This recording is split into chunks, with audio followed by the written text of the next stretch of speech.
아브라함의 가장 큰 상처는 하갈이었습니다. 아브라함의 가장 큰 실패는 이스마엘이었습니다. 하나님께서 아들을 주신다고 약속했지만 그걸 믿지 못해서 혹시 하나님의 방법이 다른 데 있지 않을까, 그래도 아들을 얻고 싶어서 몸종 애굽 여자 하갈을 통해서 이스마엘이라는 아들을 낳은 것입니다. 그런데 이삭이 태어나고 보니까 이삭과 이스마엘 사이가 좋지 않는 거예요. 이스마엘은 아브라함의 아들이었지만, 그래서 아브라함은 이 장자에 대한, 이스마엘에 대한 애착이 참 많았을 것입니다. 자기 실수해서 낳은 아들이지만 그 아들을 책임지고 싶었습니다. 그러나 아브라함이 책임지고 싶다고 이스마엘을 책임질 수 있는 그런 존재는 아니었습니다. 한 집에 육신의 아들과 약속의 아들이 함께 살아갈 수가 없었던 것입니다. 아마 이것 때문에 아브라함과 사라는 많이 싸웠을 것입니다. 아브라함은 그래도 내 아들인데, 내가 뿌린 씨앗인데 내가 책임지겠다, 그런 마음이 참 많았을 것입니다. 그런데 이럴 때 아브라함은 스스로 결단할 수가 없었습니다. 사라가 영적인 안목과 통찰력을 가지고 아브라함에 가서, 여보, 사라와 이스마엘을 내어 쫓아버리십시오. 이삭과 이스마엘이 도저히 같이 살 수는 없습니다. 여러분, 물질의 축복은 나누어 가질 수가 있어요. 그러나 영적인 축복은 나누어 가질 수가 없는 것입니다. 하나님의 계보는 한 사람밖에 없는 것입니다. 그리고 하나님 앞에 얻을 상급도 모든 사람이 열심히 달리지만 금메달을 얻고 상급을 얻는 사람은 한 사람밖에 없는 것입니다. 위선자라고 욕을 먹어도 좋습니다. 나는 하나님 앞에서 결단을 했습니다. 그렇게 하면서 사라가 아브라함에게, 당신이 그 이스마엘과 하갈을 쫓아내지 않으면 난 죽겠다고 하며 아마 사생 결단을 했을 것입니다. 젊었을 때는 사라가 아브라함 말에 고분고분 잘 들었습니다. 그래 나이가 들고 이삭이 커갈 때 아브라함은 사라의 말을 듣지 않을 수가 없었습니다. 사라가 그렇게 반역하고 남편에게 불순종하는 사람이 아니었지 않습니까? 자기가 남에게 버림을 받아도 나 아내라 하지 말고 남편이라 하지 말고 누이라고 해도 그렇게 불러줬지 않습니다. 그러니 사라가 결단을 하면서 하갈과 이스마엘을 쫓아내었다는 것입니다. 그런데 사람이 챙길 수 없어도, 아브라함이 책임질 수 없는 이스마엘이라도 하나님이 하갈과 이스마엘을 챙기시고 하나님이 이스마엘을 책임져 주신다는 사실입니다. 오늘 노래 가사하고 똑같습니다. 오늘 임마누엘 찬양대가 가장 천하고 부족한 버림받은 우리들을 그래도 사랑하시고 사랑받지 못해도 사랑하시고, 하갈과 이스마엘은 아브라함과 사라 가정에서 사랑받을 수 없는 서자입니다. 첩입니다. 책임질 수 없는 사람들입니다. 그러나 하나님은 이들을 챙기시고 책임지고 있었다는 사실입니다.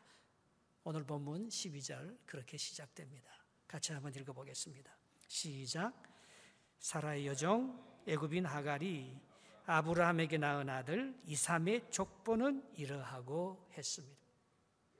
이걸 가리켜서 갈라디아서 4장 30절에 이렇게 기록하고 있습니다. 그러나 성경이 무엇을 말하느냐? 여종과 여종의 아들을 쫓아내라. 여종의 아들과 자유하는 여자의 아들이 더불어 유업을 받을 수 없느니라. 이게 좀 미안할 수도 있잖아요. 사랑하면 같이 살아야 되잖아요. 용서하면서 이스마엘을 자기 아들로 받을 수도 있잖아요. 그러나 성경 그렇게 말하지 않는다는 거예요.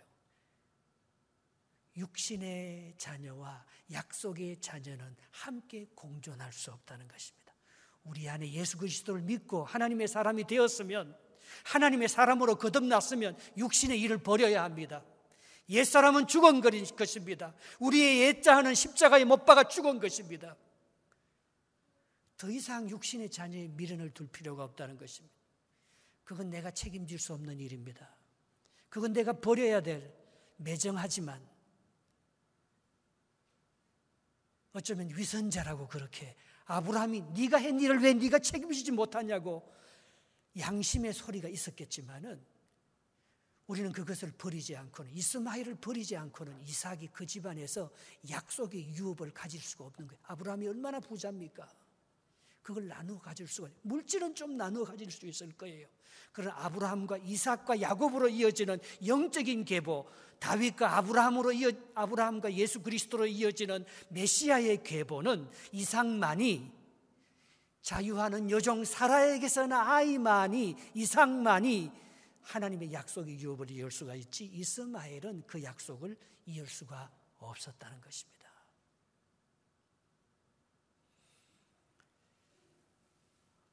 여러분, 우리는 그런 생각을 합니다.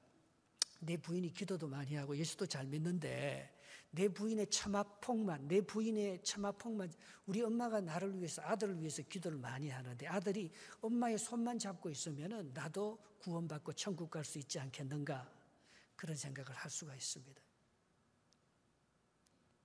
그러나 성경은 그렇게 말하지 않습니다.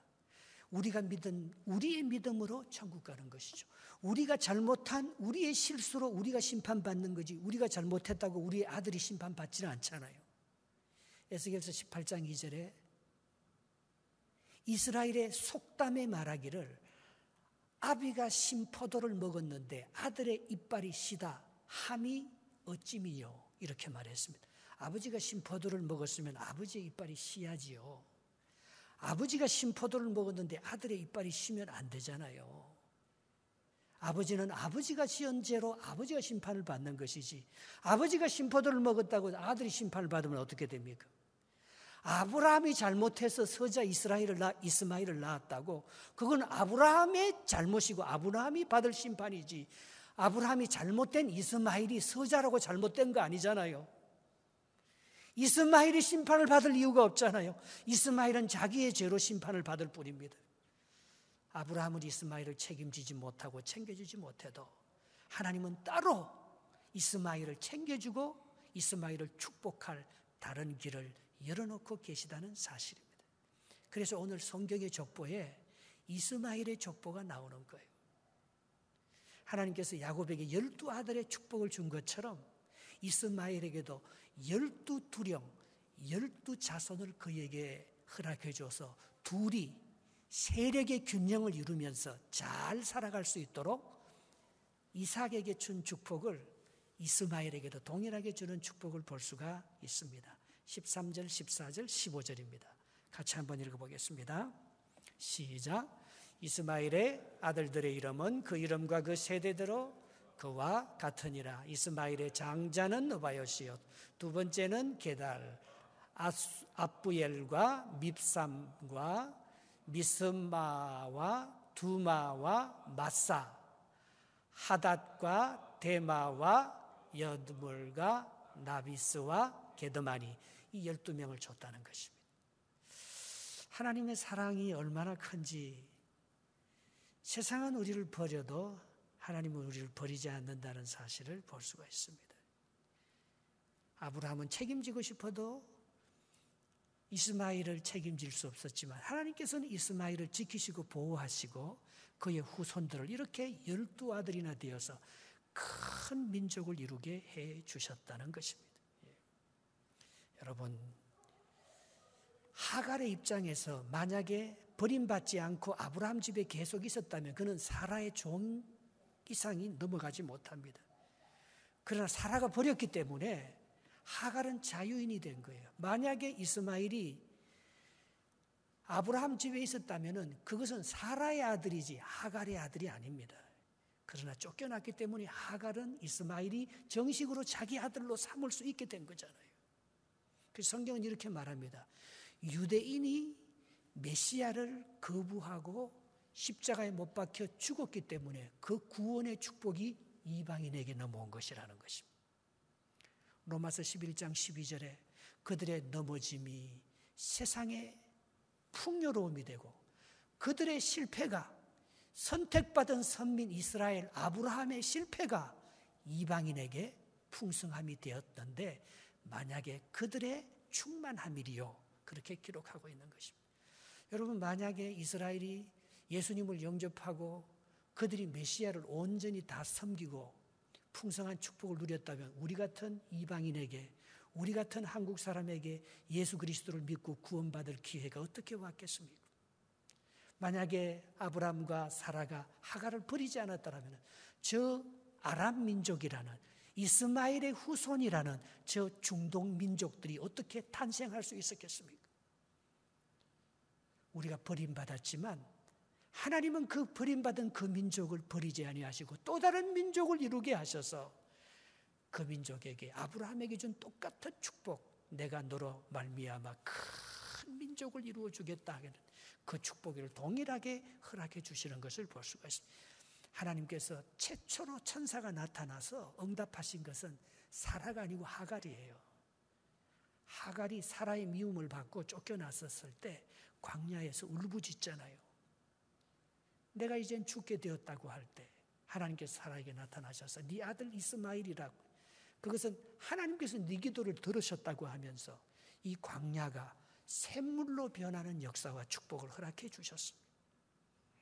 아브라함은 이 이스마엘과 하갈을 쫓아낼 때요, 떡 조금 하고 물 한 가죽 부대밖에는 챙겨줄 수가 없었습니다. 그가 하루길을 광야를 가니까 그 물이 다 마르고 목이 말라서 아들 이스마엘이 죽을 수밖에 없었어요. 그가 부르짖어 기도할 때 하나님께서는 그 광야를 샘물로 변화시켜 주셨어요. 우리는 우리 아들에게 줄 수 있는 게 어쩌면 조그마한 물 한 부대밖에 못 줍니다. 우리가 우리 아들을 잘되게 해주고 싶지만 우리 아들에게 얼마나 많은 축복을 줄 수 있습니까? 조금밖에 줄 수 없습니다. 그러나 하나님은 버림받은 이스마엘을 위해서라도 샘물을 그에게 허락해 주셔서 놀라운 축복을 받도록 허락해 줬다는 것입니다. 하갈에 의해서 이스마엘이 샘물이 아니었습니다.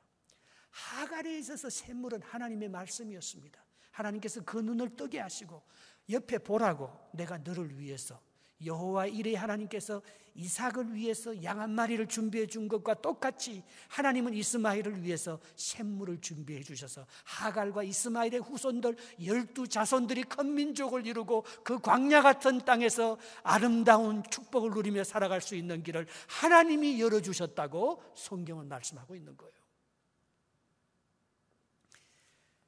어떤 사람에게 물었어요. 요즘 당신에게 있어서 샘물은 무엇입니까? 누가 그렇게 대답해요. 요즘은 제가 커브 성경 공부하는 게 이게 나의 샘물이라고. 샘물은 마르지 않는 거죠. 우리가 주는 가죽 부대 물은요, 우리가 주는 무슨 축복은요, 세상이 주는 은혜와 성공은요 금방 목말라버리고 그 성공은 나를 부여롭고 만족스럽게 만들지 못합니다. 그러나 하나님께서 우리에게 주는 이 말씀은요, 이게 속에서 솟아나는 생수가 되잖아요. 남편을 5번이나 가라. 사마리아 여인이 남편을 갈면 좀 새로워질 줄 알고, 다른 남자는 뭐 좀 좋은 게 있는 줄 알고 새로운 결혼을 해보지만 역시 목말라서 지금 있는 남편도 만족이 안 되어서 또 다른 남편을 찾고 있는 그 여인에게 이 물을 먹는 자마다 목마르려니와 내가 주는 물을 마시는 자는 영원히 목마르지 아니한다고 말씀하고 계시잖아요. 정말 이스마엘을 살릴 수 있는 길도 하나님의 사랑이요, 우리의 목마른 가슴을 적셔서 이 험한 광야를 샘물로 만들게 하시는 분도 하나님이신 것입니다.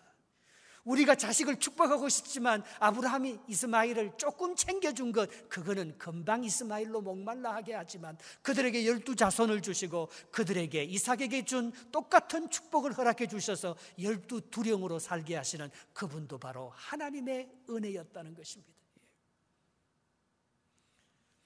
하나님은 하갈과 이스마엘의 후손들까지 이렇게 철저하게 챙기시는 모습을 볼 수가 있습니다. 그 다음 절 16절을 한번 같이 읽어보겠습니다. 시작. 이들은 이스마엘의 아들이요 그 촌과 부락대로 된 이름이며 그 족속대로는 12 자들이었더라. 야곱의 12 아들처럼 말입니다. 그래서 그들이 12지파를 형성해서 오늘의 이스라엘이라는 큰 민족이 된 것처럼 오늘 이 아랍의 12국가, 12나라들을 말입니다. 이 12지도자를 통해서 아랍 족속이라는 것을 탄생하게 했는데 그것이 바로 하나님께서 이스마엘에게 준 12아들의 축복에게 동일하게 임했다는 것입니다. 여러분, 우리는 중동이나 이스마엘의 후손들인 우리가 얼마나 미워합니까? 이들은 하나님의 유업을 받지도 못하고 이들은 기독교를 대적하는 민족이요. 우리는 이슬람 하면 굉장히 호전적이고 나쁜 사람들이라고 그렇게 비난하고 정죄합니다. 그러나 그렇게 하지 말라는 것입니다. 우리도 예수 그리스도를 믿지 못하면 저들과 똑같은 이방인이었는데 우리도 예수 그리스도를 믿음으로 말미암아 하나님의 자녀가 되었잖아요. 저들도 하나님의 사랑과 구원을 받아야 될 대상이지 저들이 우리에게 믿음과 정죄를 받아야 될 대상이 아닌 것입니다. 인류 역사상에서 가장 잘못된 역사 중 하나가 있습니다. 그것은 십자군 전쟁입니다. 그것은 예루살렘을 회복하려고 기독교라는 이름으로 이슬람을 다 죽여버린 게 십자군 전쟁이에요. 10차에 걸쳐서 300년 동안 있었습니다. 처음에는 승리하는 것 같지만 그것은 하나님이 기뻐하는 전쟁이 아니었습니다. 그래서 그 십자군 전쟁으로 말하면 희생당한 그 이슬람 사람들이 얼마나 기독교인들을 미워합니까? 우리가 당했으니 똑같이 보복하겠다는 거잖아요. 정말 기독교라는 이름이 뭡니까? 정말 우리가 아브라함의 후손이라는 우리가 축복을 받았다는 우리의 축복이 뭡니까? 마태복음 5장 45절에 이같이 한즉 하늘에 계신 너희 아버지 아들이 되리니 이는 하나님이 그 해를 악인과 의인에게 비추시며 그 비를 의로운 자와 불의한 자에게 동일하게 내려주신다고 말씀하고 있습니다.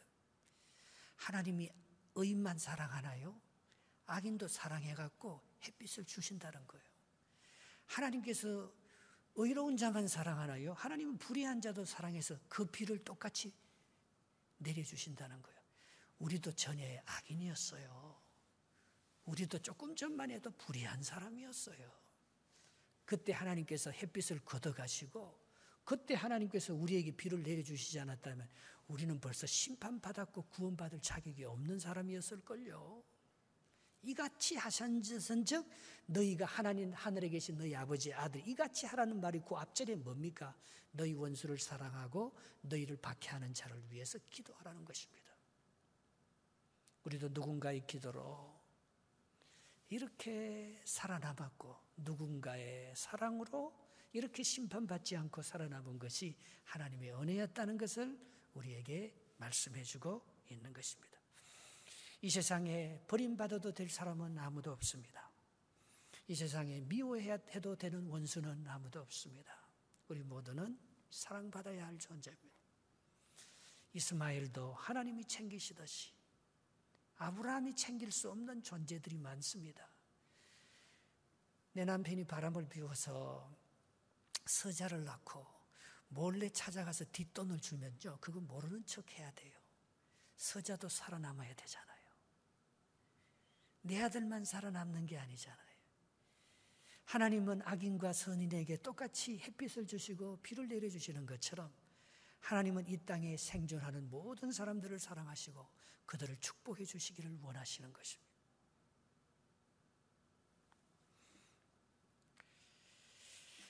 요나서에 보면 이스라엘의 원수 니느웨, 아수르 민족의 주도가 니느웨입니다. 아수르가 이스라엘을 패망시키고 남쪽 유다를 얼마나 괴롭혔습니까?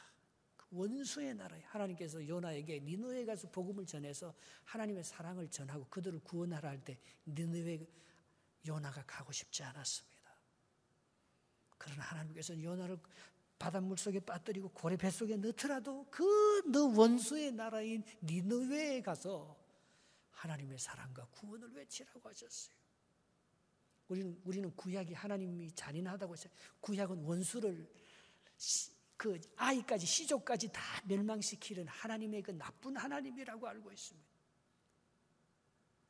우리 하나님의 사랑이 얼마나 큰지를, 구약에 나타난 하나님의 사랑이 얼마나, 아브라함만 복을 받는 게, 아브라함을 통해서 이스마엘과 아브라함을 통해서 중동이 구원받고 하나님의 복을 받고, 아브라함을 통해서 우리 민족과 세계 만민이 복을 받는, 아브라함을 모든 열방의 모든 민족의 조상으로 삼은 것은 아브라함이 원수도 사랑하고 너희를 박해하는 사람을 기도하고 네가 뿌린 잘못한 서자도 몰래 찾아가서 물과 뒷돈을 주면서 그들을 축복하라는 하나님의 그 놀라운 은혜가 거기에 다 담겨져 있는 것입니다. 그래서 예수님께서 이 땅에 오실 때에 예루살렘에 오지 않고 갈릴리에 오신다고 말씀하고 이사야서는 노래하고 있습니다. 이사야서 9장 1절에 전에 고통받는 자들에게는 흑암이 없으리로다. 옛적에는 여호와께서 서불론과 납달리 땅을 멸시를 받게 하셨으니 후에는 해변길과 요단 저편 이방의 갈릴리를 영화롭게 하셨도다. 갈릴리가 예루살렘보다도 예수님이 오심으로 말미암아 바로 갈릴리가 구원받고 갈릴리가 영화롭게 되지 않았어요. 이전에는 스불론과 납달리가 있는 그 갈릴리 땅을 하나님께서 멸시를 받게 했지만 이제는 고통의 때가 지나갔고 하나님께서는 그 이방의 갈릴리를 가장 영화롭게 만들었다는 것입니다. 우리 민족이 얼마나 가난하고 비굴하고 우리 민족이 싸움과 아픔과 분열과 사색당파와 서로 논쟁하며 서로 의로움을 끌어내리는 그런 정말 못된 민족이었지 않습니까? 예수 그리스도를 믿지 않았다면 우리는 계속 그렇게 살았을 것입니다. 그러나 우리가 예수를 믿고 말입니다. 서로를 용서하고 서로를 축복하고 이렇게 나와서 이렇게 우리가 이방에서 복을 받고 선교하며 믿지 않는 사람들에게 하나님의 사랑과 복음을 전할 수 있었던 것은 얼마나 큰 하나님의 은총과 사랑입니까? 사랑하는 자들아 우리가 서로 사랑하자. 사랑은 하나님께 속한 것이니 사랑하는 자마다 하나님께로 났도다.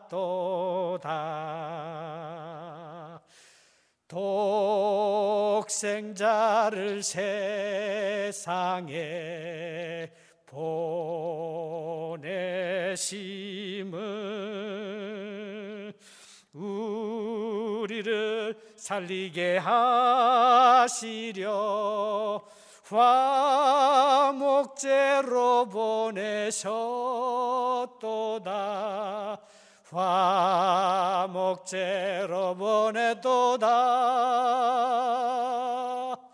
사랑하는 자들아 서로 사랑하자.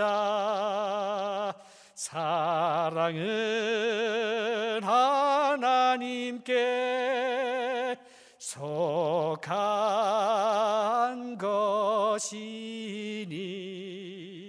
서로 사랑하며 서로 사랑하며 주님이 우리 안에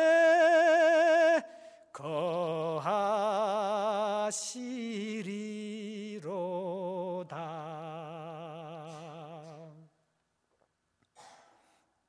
마지막으로 이스마엘도 이삭도 모두 죽는다는 사실입니다. 이스마엘은 137세에 죽었다고 오늘 성경 17절에 나와 있어요. 한번 읽어보겠습니다. 17절 18절. 이스마엘은 향년이 137세에 기운이 다하여 죽어 자기 백성에게로 돌아가고 18절. 그 자손들은 하윌라에서부터 아수르로 통하는 애굽 술까지 이르러 그 모든 형제 맞은편에 거주하였더라. 창세기 35장 28절에 보면 똑같은 대친구를 이루어서 이삭은 180세에 죽어 그 열조에게로 돌아가고 그 후손이 이렇게 살았더라 기록되어 있습니다. 그런데 우리가 다 죽는다는 사실. 여러분 이렇게 살아나 저렇게 살아나 다 죽습니다. 여러분 옆에 사람하고 한번 인사할까요? 당신도 죽습니다. 한번 인사 한번 하는 거죠. 그게 좀 잔인한가요? 그럼 나도 죽습니다. 한번 인사 한번 시작. 나도 죽습니다. 당신도 죽습니다. 근데 이삭이 좀 더 오래 42년을 더 살았어요. 43년을. 그 차이가 있어요. 이스마엘은 하나님께서 큰 민족을 이뤘고 하나님께서 아브라함에게 버림받은 서자임에도 불구하고 그렇게 사랑해 줬잖아요. 그런데 그 사랑을 보답하지 않아요. 하나님께 감사가 없어요. 그러나 이삭의 후손들은요, 하나님께로 돌아간다는 사실이에요. 그 모든 것이 하나님께로부터 온 것인 줄 믿고 그 은혜를 하나님께 돌려드린다는 거예요. 그 차이예요. 우리는 돌아갈 곳이 있어요. 하나님 나라. 그래서 우리가 이 땅에서 돌려드리잖아요. 아니 하나님 나라가 없으면 내 혼자 먹고 잘 살고 끝마치죠. 뭐 봉사할 필요도 뭐가 있고 희생할 필요도 뭐가 있고 내가 남을 위해서 지주고 손해볼 필요가 뭐가 있습니까? 내가 악착같이 이기면 내 유익을 다 추구하며 내가 하고 싶은 욕심 다 부리며 살아버리죠. 근데 이스마엘의 후손은 그렇게 산다는 거예요, 그냥. 근데 이삭의 후손은 죽는 게 끝이 아니고 하나님께로 돌아가야 되기 때문에 그렇게 살지 않고 받은 은혜를 누리면서 감사하면서 살고 있다는 그 차이가 있어요. 영화 배우 중에서 신영균이라는 영화 배우가 있습니다. 그는 1928년생인데 다른 영화 배우들은 늙어가면서 참 많이 추하고 또 젊었을 때 그 잘못된 삶으로 말미암아 늙어서 참 부인이나 자식들에게 버림받고 그렇게 살았는데 신영균이라는 사람은 보니까요. 엄마 아빠가 믿음의 사람들, 모태신앙이래요. 이분이 서울대 치대를 나와서 치과의사를 하다가 부인하고 결혼하고 아기를 낳고 너무 영화 배우가 되고 싶어서 늦게 배우가 되었더라고요. 근데 이분이 영화를 찍으면요. 찍는 것마다 히트를 치는 거예요. 상록수, 연상군, 미워도 다시 한번, 빨간 마후라. 1년에 영화를 30편씩 찍었대요. 그래서 자기 평생 영화를 300편 찍었는데요. 한 번 찍을 때마다 그때 70만 원을 줬는데 그건 집 한 채 값이래요. 그래서 1년에 30편의 영화를 찍으니까 집을 1년에 30채씩 살 수 있는 돈을 벌었다는 거예요. 근데 이분이 자기 부인하고 맹세한 게 자기 부인이 내가 치과의사하고 결혼했지 영화 배우하고 결혼했냐고 나는 당신이 영화 배우하면 이혼하고 당신하고 다시 살지 않는다고 했대요. 그래서 신영균이 그렇게 맹세했대요. 부인한테. 나는 술, 담배도 원래 하지 않잖아.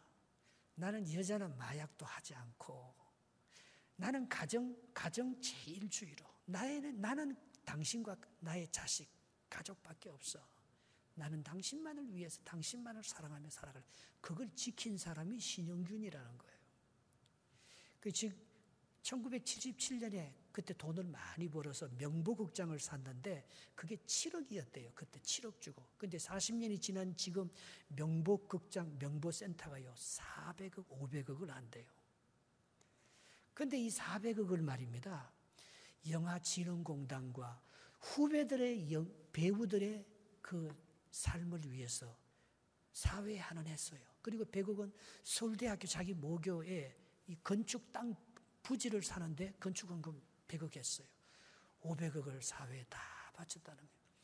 내가 자기 지금 91살이래요. 1928년생이니까 91살이잖아요. 나의 소망은 딱 하나밖에 없다. 나에 관해 내가 40년, 50년 동안 읽었던 성경책 하나만 넣어주면 된다는 거예요. 내가 가지고 갈 것은 성경책 하나뿐이지. 내가 그 많이 번 돈을 내가 어떻게 가져가겠느냐고. 그게 나의 마지막 유언이라는 것입니다. 당신 앞으로 다시 태어나면 뭘로 태어난, 그리고 지금까지 산 삶에 후회가 없느냐고. 후회가 없대요, 난. 그래서 이 사람이 제일 좋아하는 성경 구절이 고린도전서 15장 10절이라는 거예요. 그러나 내가 나된 것은 하나님의 은혜로 된 것이, 내게 주신 은혜가 너무 커서 내가 모든 사도들보다 더 많이 수고하였으나 내가 한 것이 아니요 오직 하나님의 은혜로라. 이게 자기가 제일 좋아하는 성경 구절이래요. 내가 이렇게 영화배우로 성공하고 내가 헛된 데 눈을 돌리지 아니하고 가족과 하나님만 바라보고 이렇게 살아갈 수 있었던 것은 오직 하나님의 은혜입니다. 너무 멋있지 않아요? 야, 자기는 죽어도 지금 아무런 후회가 없대요. 미련이 없대요, 인생에. 그보다 더 훌륭한 영화배우들도 많고 그보다 더 부자가 되어서 잘 나가. 자기하고 영화를 제일 많이 찍은 사람이 윤정이래요. 윤정이하고 50편 찍었대요. 윤정이가 자기 보고 자꾸 영화 같이 하자고 해서. 그래서 윤정이는 백건우하고 결혼해서 파리에 살잖아요. 75세밖에 안 됐대요. 윤정이는 지금 알츠하이머 치매에 걸려갖고 자기 딸도 잘 못 알아본대요. 참 마음이 아프다고. 윤정이를 보면 너무 마음이 아프다고 하면서 하나님이 내게 주신 은혜는 너무 크고 감사할 뿐이라. 우리 곧 죽습니다. 우리 곧 죽어요. 금방 우리 인생 끝이 납니다. 하나님 앞에, 우리는 하나님 앞에 돌아가는 거예요. 그래, 끝이 아니잖아요. 하나님 앞에. 이스마엘은 하나님이 그렇게 축복을 해줬는데도 오늘 보면 형제의 맞은편에 서서 뭡니까? 이삭을 대적하는 사람으로 살아갑니다. 그게 이 이스마엘의 이게 운명이에요. 그 이스마엘이 얼마나 힘든 삶을 지금도 살고 있잖아요. 왜? 대적하며 사니까 남을. 그걸 용서해주고 살면 얼마나 좋아요. 풀어주고 축복해주고 살면 얼마나 좋아요. 여러분, 우리의 후손들은요, 우리가 산 그 열매입니다. 우리가 용서해주고 살면 우리 후손들이 그대로 용서해주고 복을 받고 삽니다. 그러나 우리가 대적하고 맞서고 살면 우리 후손들이 그렇게밖에 못 삽니다. 그게 이삭의 후손과 이스마엘의 후손의 차이예요. 이삭이 그렇게 살았고 이삭이 계속 우물을 빼앗깁니다. 이삭이 계속 어려움을 당합니다. 그러나 또 용서해주고 딴 데 가서 우물 파면 되지 뭐. 우물 하나 뺏기면 하나님께서 우물 더 좋은 거 2개 줍니다. 우물 조금 나오는 우물 빼앗기면 우물 더 넓은 우물, 하나님께서 로봇의 우물을 더 넓은 곳에서 더 많은 샘물을 주십니다. 그게 이삭의 삶이에요. 그게 영적 후손의 삶이에요. 육체의 여종의 씨앗이 아니고 하나님의 자유하는 축복의 씨앗 이삭이 그렇게 사람으로 말미암아 그의 후손들이 복을 받고 그의 후손들이 영광을 누린 거예요. 그건 그 부모의 삶의 자세였어요. 그건 그 부모의 삶의 열매였어요. 우리 자녀들은 부모의 삶의 열매입니다. 이삭의 후손과 이스마엘의 후손의 차이가 그거였다는 거예요. 하나님은 똑같이 사랑했어요. 하나님은 버림받아도 이스마엘을 더 챙겼어요. 그러나 이스마엘은 그게 하나님의 은혜요 사랑인 줄 몰랐어요. 우리가 이렇게 이 세상을 살아가지만 우리가 얼마나 하나님의 큰 축복 은혜를 받고 살아가는데 그걸 모르고 남의 맞은편에 서서 형제를 대적하는 자로 살아간다면 우리의 후손들은 나를 위해서 용서하는 게 아니에요. 나를 위해서 원수를 위해서 기도하고 축복하는 거 아니에요. 자손을 위해서 그렇게 하는 거예요.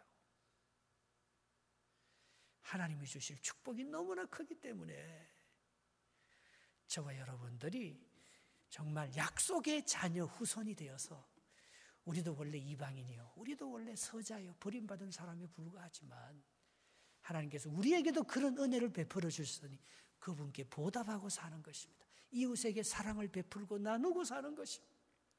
왜? 그게 내 자손들이 받을 축복의 통로가 되기 때문에, 모든 민족을 축복하는 축복의 통로가 되기 때문에 그렇게 하는 것입니다.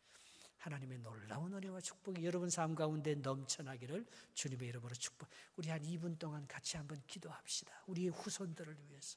오늘 학부모 세미나도 있는데요, 뭐 주제가 뭐 딴 거겠어요.